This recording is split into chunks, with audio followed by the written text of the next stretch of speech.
All right. Okay. Thank you for doing that. Thank you so much for being here. I gotta do that again. After you slate. There we go. Now we go. Thanks for doing this. Thank you so much for being here. Appreciate it. Like the last time we talked, it was. I'm gonna do that again.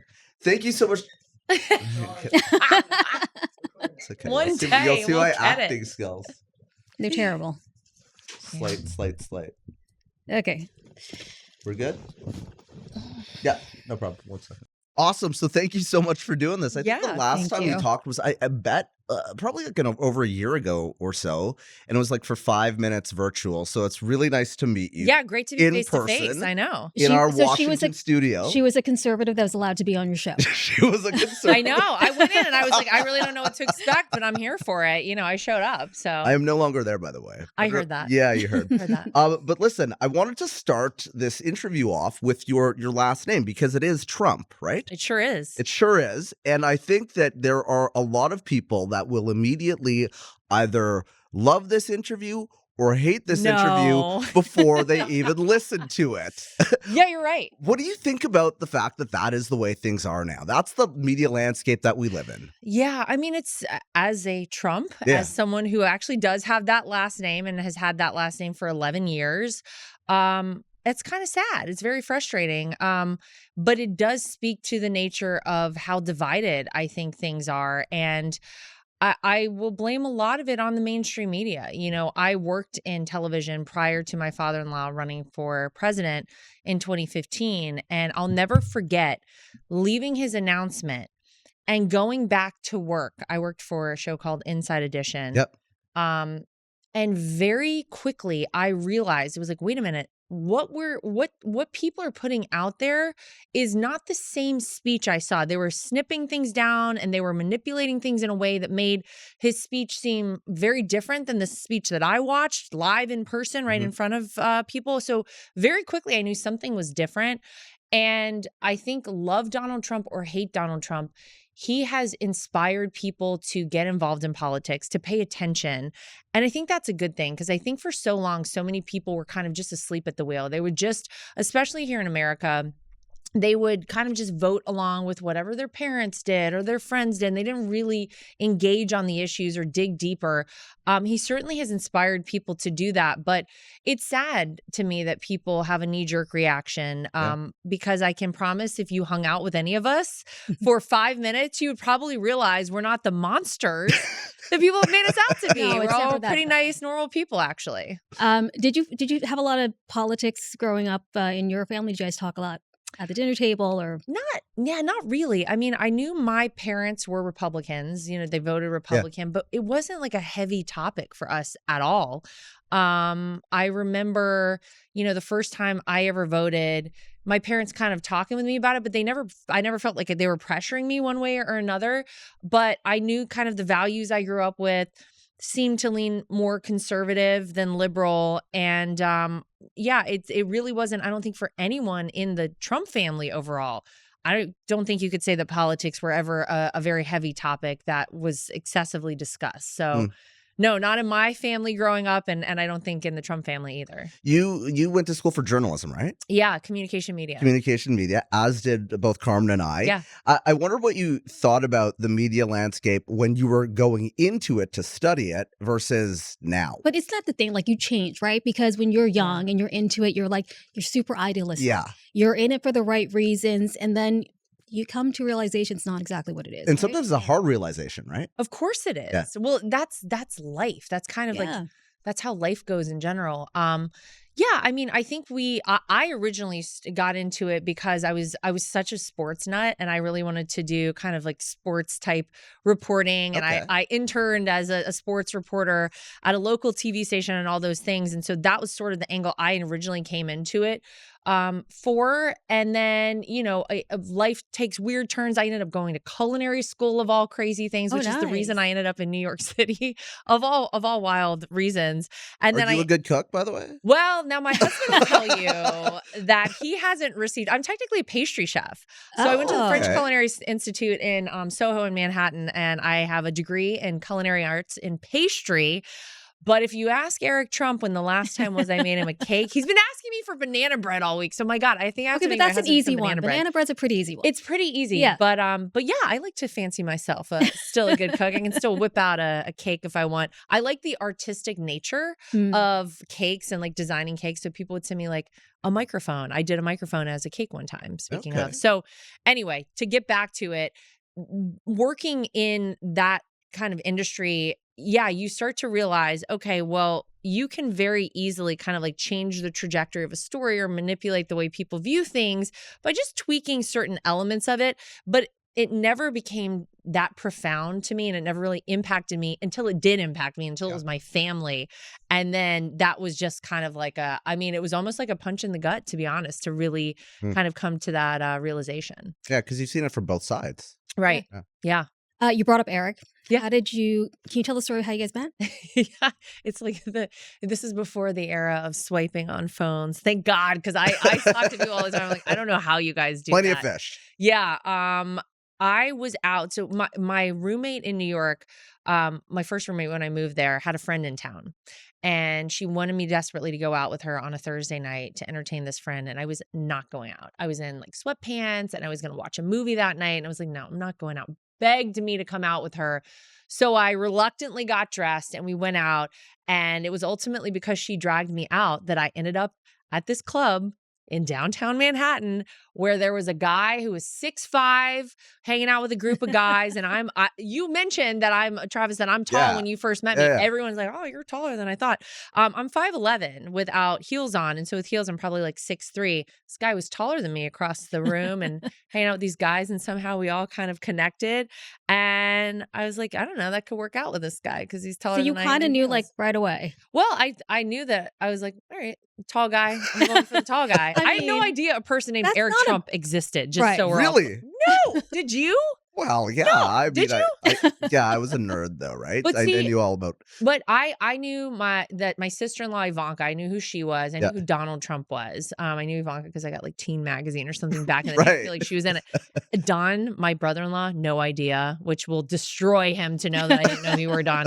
And my husband, no, I didn't know an Eric Trump even existed. But that was our first meeting, and it took us like 6 months to go out on a date. And our first date, we didn't order an item of food for 4 hours because we were so engrossed in conversation. So that was 2014. You guys got married? Is that right? We got married in 2014. Okay. Yeah. And then 2016 comes 2 years later. I remember that period. And I'll be fully honest with you. We did this tour when I was with a network down right before Election Day to the United States. And when I was leaving Toronto to go across this country tour up to Election Day in New York City, I was like, there's no way. There's no way Donald Trump's going to become the president of the United States. And then I went to all of these small towns, small cities, and I saw Trump sign, Trump sign, Trump sign. And I didn't see many Hillary signs. And by the time I got to New York City, we were at the Javits Center. And I told the network I was with, I was like, guys, we got to be up at the Hilton because that's what's the night is going to look like. Yeah.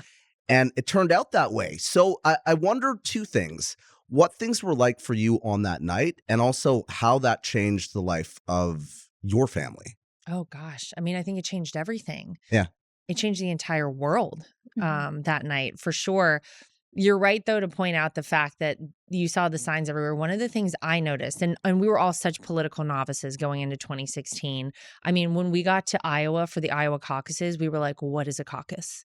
We didn't know anything. We really didn't. We were learning on the fly. And I always use the analogy that Brad Parscale, who was our digital director in 2016, one of the campaign managers in 2020, used to use, which is it was like we were building an airplane in the air as it was flying and putting all the pieces on. And just at the last second, before the plane landed, we got the landing gear on and down and landed the plane. That was the 2016 election.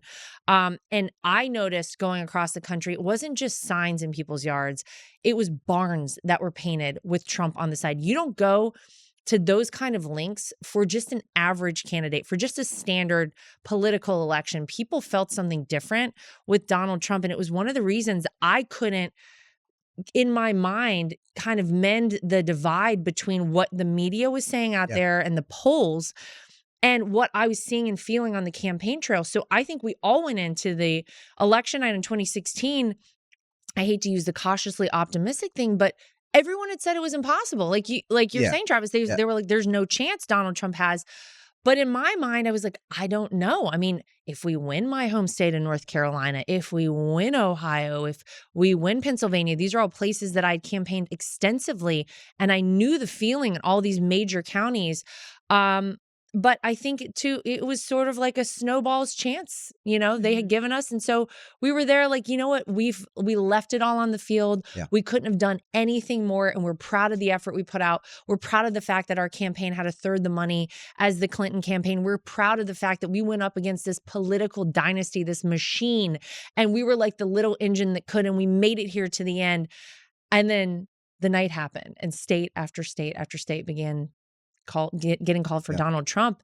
And I mean, I think it was such a whirlwind after that, the transition from that moment to January 20th of 2017, none of us were prepared for any of that. I think my father-in-law included, he was a political novice as well. And he had just become president. And so it was incredible. And I always believe that God puts people in places for certain moments and for certain purposes. And I believe that Donald Trump was supposed to be the president in 2016. I believe he was supposed to be the president now. I believe he's alive today to be the president. And you look at the things he's been able to do. And I would say that for our whole family. I think that there's no reason I'm here other than the fact that God had some plan for me to be a part of something that's so much bigger than myself, because I can't rationalize any of it. It's amazing. You talk about some of these moments, and some of these moments are covered in your husband's book. Yes. His new book. It's called Under Siege. Yes. So he opens up a lot about, the family, the assassination, all these things you're talking about. You were probably with him for a lot of that writing process. And I understand he wrote most of the book himself, right? He did. And it was a long and hard process. Yeah. I have seen a lot of people write books. Right. I'll put that in air quotes for a reason, in case no one saw it. Write books. Because what that means is they get a ghostwriter. They give this person like some snippets of events and they say, this is what I want the book to be about. And then that person goes out and writes it. And it was anything but that for my husband. I have seen him work so hard at this book and put so much effort into it. And in fact, I should have taken his advice, because back in 2016, Eric started keeping a journal of all of these kind of major events, literally on his phone and like the notes app on his phone. Mm-hmm. He was kind of writing all this stuff down. And I remember him telling me, he was like, you should do that too. And I was like, I'm going to do that too. And then I don't even know what happened to it. Did you do it? I started doing it and then I sort of like let it slip away. But he continued. And so he has all of these epic moments and what he was feeling in that moment and the people who were in the room and all this information. And he said, one day I'm going to tell our story. Now, nothing could have prepared us for the story that he ultimately would have to tell. Yeah. The story between 2021 and 2024, all that happened. But I am so proud of him because he put so much work into this. It is from his heart. He did not have someone come out and just write this for him. He put every single page has Eric Trump on it because he wrote it all. He spoke the audiobook. My God, that took forever to do.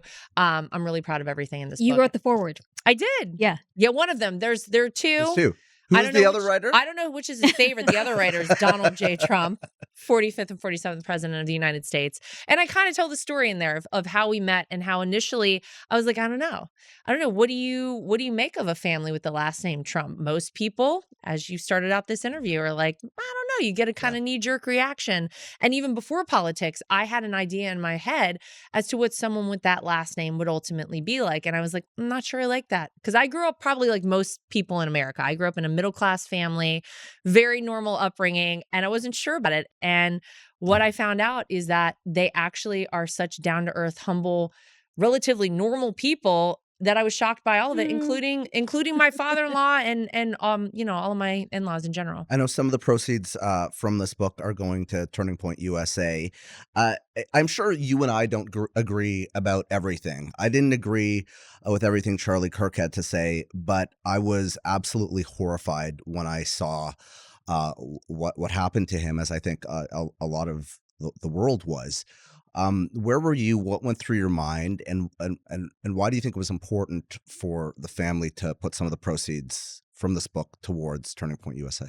Well, I will say, it still doesn't feel real to so many of us. I'll never forget Charlie coming to Trump Tower 10 years ago and sitting down with all of us and our family and saying like, hey guys, I have this idea. I want to engage with college students and I want to get, a bigger kind of Republican footprint on college campuses. And we're going to make this happen. And we were like, are you nuts? Like, don't you know what goes on in college campuses? They don't really talk about a lot of Republican type themes and things there.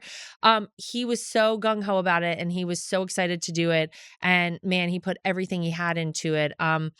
I found out, honestly, I just picked my daughter up at school and I travel a lot for work. And so when I'm home, I try to make it a point to drop my kids off, pick them up from school, go to everything they have, all the games, all the practices.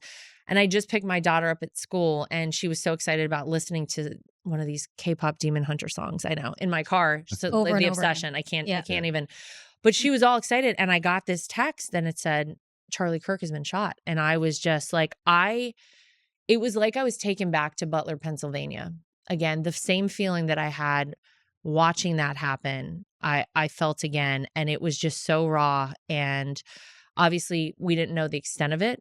And very quickly thereafter, I unfortunately saw the video that I think a lot of people saw online, which was just, horrifying.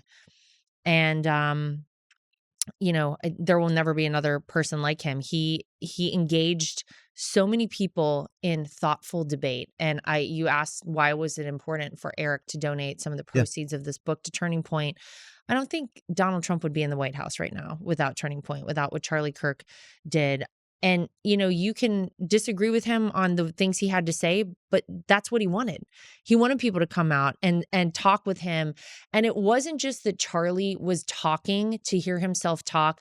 Half of the time he was listening to people. Half the time he was trying to understand somebody else's perspective and then give him his perspective. And that's what we need more of. I think the reason that things have become so divided, especially in the United States, is because there's less of that. We're not willing to sit down and engage with people who have a different viewpoint. We kind of live in a culture where you want to be comfortable all the time and you want to live in your space. Well, sometimes you've got to get uncomfortable. Sometimes you have to reach out to people who don't fully agree with you. And 100% Charlie did that. And I think that we want to continue allowing people the space to do what he did and talk and engage. And whether or not you agreed with what he said or not, I think it's important for us to keep doing that. It's scary. It really is, the times that we are in right now, because things are polarized. And I wonder if you, with your last name being what it is, your family, who they are, if you don't worry about that and your safety. Listen, I think if you start thinking about that kind of stuff, you could go crazy. Yeah. For me, no, we're really lucky. We have Secret Service with us, all of our family, all the time. We're incredibly grateful for that. But, I can't even tell you the number of times I have opened up envelopes and wondered what I'm going to find in it. I found white powder in several envelopes, opened up inside my house with my children in there. That's scary stuff. But I think that for all of us, it's the way that we continue to kind of try to live our lives. I'm just trying to be a parent and be, mom to Luke and Carolina as much as I can. I can't think of stuff like that because you could get wrapped up in it and it can consume you. And I think, the mission is bigger. We've got to continue what Charlie started. We have to continue going out there and telling the truth as we know it. There's been so much that's been said about our family, about my father-in-law, about his administration, whether first term or now. And I think that that's the best way to live life. I could never imagine hiding away and being afraid. And for me personally, no, I don't feel afraid. I generally feel very safe no matter where I go. You mentioned Luke and Carolina. How old are they now? My daughter Carolina is 6. My son Luke is 8. So fun ages. Those are funny. What are they into? How old are yours? Mine are 8, 10, 13. Oh, wow. All girls. Yeah. All Oh girls. my gosh. Yeah. Amazing. So when you say K-pop Demon Hunter, that's all we play all. Yes, ma'am. Yeah. It is. Sing along, everything. It's aggressive. It gets aggressive in the car. My son won't have any of it. Turn it off, Mom. My daughter loves it, of course. They're into sports, both of them. My son is crazy into basketball, football. I mean, they both do jiu-jitsu. My daughter does gymnastics. My daughters all do jiu-jitsu. It's the best. It's the best thing you can do for kids. Best. I honestly, what's funny is before I had kids, there were so many people who had children who I was like, one day I hope my kids can emulate their kids. And I asked all of them, what is it you do for your kids? And they all said Brazilian jiu-jitsu. Yeah. And I didn't get it until I had kids. Right. And I put them in there and I was like, what is it about Brazilian jiu-jitsu? So it's a couple of things. So first of all, this is like in my mind, immediately I went back to like the karate class down the street for me growing up. It's not that at all. Okay. First of all, jiu-jitsu certainly allows you to master your body and self-defense. There's no doubt about it. If my kids ever get in a situation where they have to defend themselves, it's not about how big or strong you are. It's about the technique you use. And you can literally just kind of negate somebody coming at you very quickly. But it's also about respect for your coaches, respect for the other person. And that to me is something I feel like is lacking so much in today's society. And it's such a hard thing to teach because once upon a time, I feel like teachers and coaches had that ability to demand the respect from kids in schools. And we've kind of taken that away from them in so many ways. It's been very important, I think, for both of my kids to do jiu-jitsu, and I think it's transformed both of them. Yeah. I want to ask you about some issues that we are facing right now in the world. Yeah. But first, just to put a point on the book, there are some difficult memories. You mentioned the assassination attempt, but there's also a lot of happy memories in this book as well. I wonder what your favorite part of it is, and I know there's a lot of family photos in there as well. There are a lot of photos. In fact, my kids the other day were having the best time looking through at all the photos. I love whenever Eric talks about how he grew up, because I think that there's this misconception, as we've kind of been talking about their family, about how they grew up. He's the first to say, look, I didn't have a traditional upbringing, but I had the best upbringing for me. And when I first started dating Eric, I very quickly learned that neither of his parents were just doling out money to him when he was a kid. In fact, when he was at boarding school in ninth grade, he would barely have enough money to get pizza by the end of the week because his parents gave him a certain amount of money for food. And he was required to go work every summer on these Trump properties. And he didn't just learn about, buildings in general and how to, buy a building or build a building. He literally went in and figured out how to do the intricate work, like the electrical work. My husband, if you need him to, will do electrical work in our house. And he prides himself on it. I'm terrified most of the time. Yeah, it's dangerous. But that's how he grew up. He grew up, laying bricks with Frank Sanzo, who he tells a story in the book. And it's such a good insight into my father-in-law and the way he thinks, that he and his dad were driving down, I think it was in Connecticut, driving down one of these roads in Connecticut once upon a time. And he saw a guy putting a wall up and he said, that's a beautiful wall. So they stop in the car and he goes, this is a beautiful wall. Can I have your number? I want you to do work for me. Beautiful wall. It's a beautiful wall. They talked about I don't know the ins and outs of walls and all the bricklaying and stuff, but my husband does because he ended up working with Frank Sanzo, this guy, for his entire childhood. And this guy became a father figure to him. Frank worked for the Trump organization for decades. So you learn in this book a lot about what made my husband and his siblings who they are, what kind of parent Donald and Ivana Trump really were to these kids. And I think people would be surprised to know that, he would fly down on the helicopter to Atlantic City every weekend, but he also wasn't being given money to just go out and be reckless. I think a lot of rich kids in New York otherwise would have been.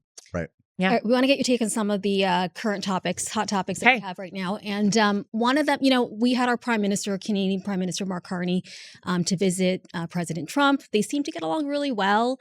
But there still is an outstanding issue of, tariffs and all that sort of thing.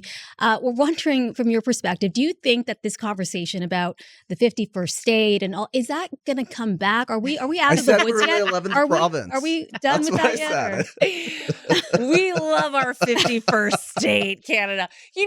What did you make of that though? When you heard that? I think that first of all, you have to appreciate Donald Trump. And the fact is that he knows some things that he says. For example, the Trump 2028 hat on his desk when he trolled Hakeem Jeffries and Chuck Schumer when they came in to talk about the government shutdown. Those are real Donald Trump moments. Don't forget, this is the person who could literally go out there and sell apartments and buildings to people. When we're talking about marketing, there's no better person out there than Donald Trump. Yeah. And that's a little bit of that. You know, we want to have fair trade with our allies, with countries all around the world. And so for the president, he's like, you know what? Maybe we make him our 51st state. And the second he says that, people are like, oh, sir, you can't say that. So you know what he does? He says it a little bit more. We love Canada. We love our 51st state. Did you see the photo of him like standing like, and there's like a flag, a Canadian flag? Oh, I haven't put it out on Truth Social. Oh, I love it. I mean, everybody was like lighting their hair on fire because they're freaking out, right? Because they're thinking, okay, the Americans are going to come to invade. I mean, when I looked at that, oh my God. I was just like, guys, he's kind of trolling. Yeah, he's right? trolling. Yeah. But how do you think that relationship is working right now? Because we were talking to Kevin O'Leary, who was down at Mar-a-Lago right before the inauguration, and his assessment of things was that Donald Trump didn't necessarily get along 100% perfectly with Justin Trudeau, the former prime minister. Fair assessment. Is that a fair assessment? I think so. Okay. I think everybody knows that. Yeah. How do you think the relationship is going right now with Mark Carney? Well, it's relatively new. He hasn't been in there, what 6 months or so. Yeah. And I think they had a good meeting whenever he was here at the White House. You know, I don't know how much was really accomplished from that, but I think it was a good meeting, a good setting the tone for hopefully future, you know, working together in the future. There's a lot of, and this is, tell me if I'm right or wrong on this though, but like, you know, my take of it is that he goes a lot with gut and also personality. How much of that is a factor when you are doing business with President Trump? He's going to do what he thinks is best for the country, whether or not he likes you as a person. But yeah, listen, when you're talking about... It doesn't hurt though, does it? Of course not. Yeah. I think you look at the people with whom he has really good relationships, like Bibi Netanyahu. Right. And their relationship has become what it is because they have great chemistry and a great friendship together. So it certainly helps. There's no doubt about that. But I think he often felt like coming in, especially during that first term, that a lot of these people who had, you know, had all the prestige behind them and had been political leaders and, you know, were larger than life in their countries, they kind of looked down on him. And I don't think he appreciated that. And I think he's earned a lot of the respect that he now has from a lot of these people. Mm-hmm. But he's always going to do what he thinks is right for this country. And he's going to try to make the best deal and get along with people. But if he feels like, you know, it's not a fair deal, it's not going well, and the personality doesn't match, he's happy to tell you that as well. Yeah. The other big issue we wanted to get your take on was the Israel and Hamas peace deal. Well, obviously, I don't technically work for the government, but I'll tell you that this has been something that has been important to our entire family for the entire time he's been president. During the first term, you saw the Abraham Accords, which, you know, you have my brother-in-law, Jared Kushner, playing a huge role in that. Yeah. Jared is Jewish, and my sister-in-law, Ivanka, converted to Judaism for Jared. They have 3 children, and they take their religion very seriously. And I think it was an important step for them to take during the first administration to get those Abraham Accords in there. And then, obviously, October 7th happened. I think the whole world was just horrified by what we saw. And when my father-in-law campaigned, he continued to say, I will get that solved. I will end the bloodshed there. I will bring peace. And we got to get the hostages back. And to his credit, here we are in October. We saw it happen. Behind the scenes, I'll let the major players tell their story. But it was very personal for my father-in-law. It was very personal for Jared, for Steve Witkoff.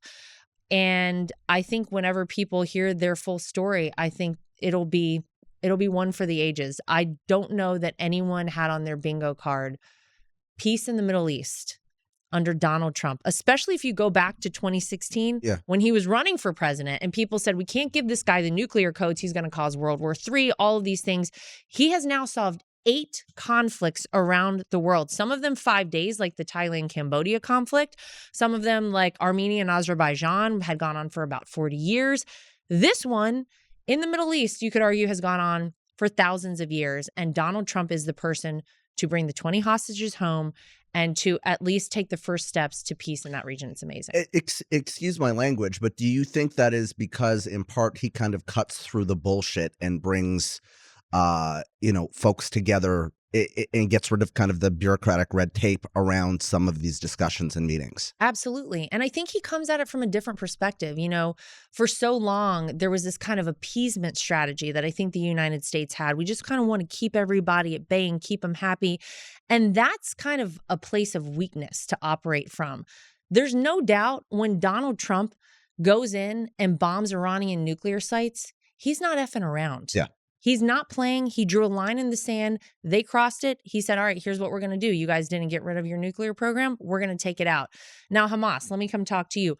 These people have no doubt that when Donald Trump says he's going to do something, he means it. And to have the United States of America, to have the president of the United States, the leader of the free world, operate from a place of strength is good for everyone because no one questions whether he's bluffing or not. They know it's real. They know it's true. And yeah, he cuts through all the bureaucratic red tape. He cuts through all the nonsense, and he doesn't go through the same hoops that I think people say, well, sir, you have to do this before you do this. He says, no, I'm just going to go do it. Yeah. And it got done. Are you optimistic that this peace will hold? Because that is obviously always the worry. I mean, those images of the hostages coming back were, made a lot of people a tear come to their eye, and the folks going back into Gaza, back to their homes, or what's left of their homes. But do you think that there's hope for a lasting peace? I do. I'm very hopeful. And gosh, I hope so. The president himself posted, I think it was earlier today, and he said, if Hamas keeps killing, we will kill them. They have no leverage. The hostages are back. So what is it that they're playing at, I think if you talk to the people who live in Gaza, they want the same peace that the Israeli people want. And that's all anybody is saying is like, we're calling a truce. We want to rebuild this part of the world. We want to get terrorists out of control of this part of the world. Let the people thrive. Let them have their community back. And I think that he's been very clear where he stands. And if they're not willing to play ball, then I think they're going to be in for a world of hurt. I think we've got to do the uncensored rapid fire. Yeah. Oh. Can I ask you one thing on this, though? Because, and this will probably end up on The View. We're going to be on The View if we ask this. Alyssa Farah Griffin said that she was going to wear a MAGA hat. Have you seen that MAGA hat? I understand that she said that if the hostages were returned home and Donald Trump was the person to do it, she would wear a MAGA hat. I'm still checking my watch because I have not seen Alyssa wearing a MAGA hat. I got plenty. Can you ship her I will one? send them to you. And she knows I will. I'm happy to send them. I'm happy to send my husband with one, and maybe he can bring a book vibe for all the ladies on The View. There you go. Yeah. Okay. So we do this thing called the uncensored rapid fire round. Basically, it's like a bunch of questions, if I can find my card, that you just have to answer really quickly. Or, you can take, you got a flight to catch, though. We're trying to get you out of here on time. Okay, Carney, you want to go first? Guilty pleasure TV show. Oh, my gosh. Can I go guilty pleasure books? Yeah, or podcasts, whatever. Yeah, no, because I've been trying to read more books lately. And I started out by reading all of these like real life accounts of like Holocaust survivors and these nonfiction books. And then one of my friends sent me one of these Fourth Wing books. If you don't know about them, people who know about them know. What is the Fourth Wing? It's like dragon fantasy romance book. Really? And if you in my wildest dreams would have ever said that I would read something like that, it would just a dragon fantasy. My husband is like medieval. I don't know. Yeah, that's the latest. And people who know about them, they know. I'm going to look that up. All right. One headline about you or somebody in your family that made you laugh out loud. Oh my gosh. Well, my favorite was recently. I think whenever my husband took his American Bitcoin company public, and they said like Eric Trump has like $1 trillion or something. I was like, honey, this is great news. You have $1 trillion? Let's go. Yeah, let's go shopping very soon. Yeah, I love that. So this new podcast you can invest in. We'll go with that. Yeah. we just do 1 trillion, not many trillion. Okay, Carmen. At the family Christmas dinner, who is the first to leave and the last to leave? Oh my gosh. First to come, last to leave. Oh, that's what I meant. Yeah. First to come and last to leave Well, we're definitely not the first there. We're like running to get there on time. My father-in-law is usually the last to get there. And generally, I would say most of us stay while he's there. Although those of us with kids, sometimes we got to go. And I had to last year at Thanksgiving, I think I had to go. Habit about Eric that you love and one that annoys you.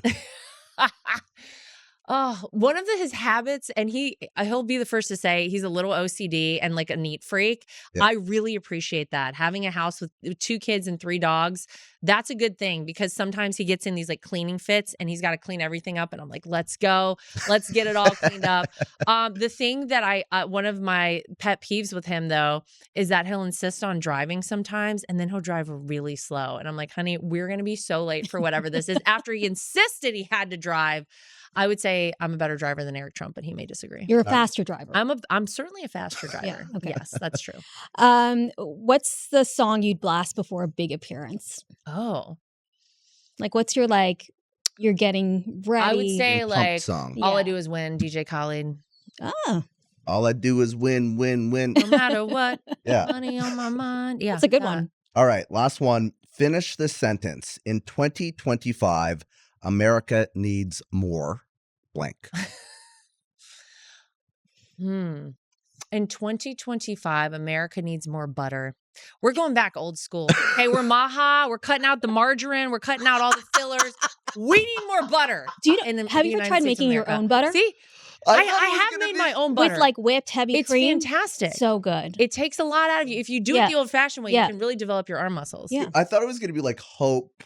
No, butter. Or Trump butter. That was not Ask on Bobby my Kennedy. bingo card. He'll tell you butter. If we all went back to butter, we'd be much better off. We got to go back to whole ingredients. Hey, Lara, listen, I hope some of the folks that may have put their rage tweet out when they first saw that you were going to do this interview, maybe made it all the way to the end. I hope and so. are less ragey. We'll see. Well, one can hope. We'll see. You'll never win them all, but we can try. You got to come up to Canada at some point. We'll get you a parka and we'll get you Give me something really heavy because studio. I live in Florida it's still now. Nice you already right know. Now. Yeah. Thank you so much for being here. Thank you guys. Good to be with you. Appreciate it.